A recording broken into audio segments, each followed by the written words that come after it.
Australian police clashed with hundreds of anti-lockdown protesters in Melbourne and Sydney on Saturday as officials reported the country's highest-ever single-day rise in COVID-19 cases.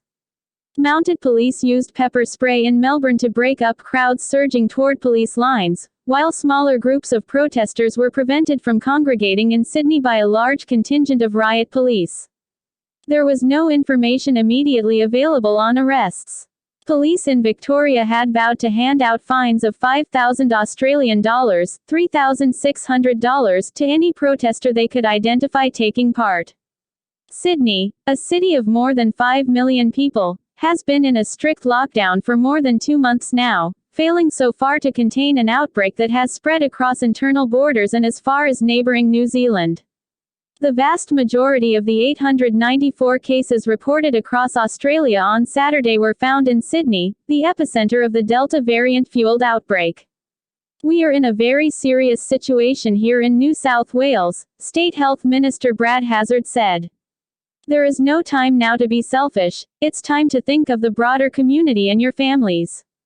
Police patrolled Sydney's streets and blocked both private and public transport into the centre of the city to reduce the number of people gathering at an unauthorised protest. In Melbourne, a large crowd managed to march through the city, with some protesters clashing with police, after State Premier Daniel Andrews expanded a lockdown in that city to entire state.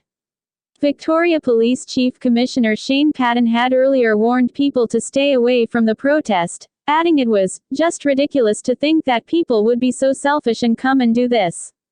Several hundred people also protested peacefully in Brisbane, which is not in lockdown. Although often violent, anti-lockdown protests are not broadly supported by Australians. A late July poll by market research firm Utting Research showed that only 7% of people support the demonstrations. Compliance with public health rules has been one of the key cited reasons behind Australia's success in managing the pandemic. But the country has been struggling to rein in the third wave of infections that began in Sydney in mid-June. Only about a third of Australians aged 16 and above have been fully vaccinated, according to Federal Health Ministry data released on Saturday. New South Wales officials reported 3 deaths and 516 people in hospital on Saturday. Of the 85 people in intensive care, 76 were unvaccinated, officials said. At least 96 people were active in the community during their infectious period, and there were a number of breaches of public health orders, all slowing the efforts to curtail the outbreak.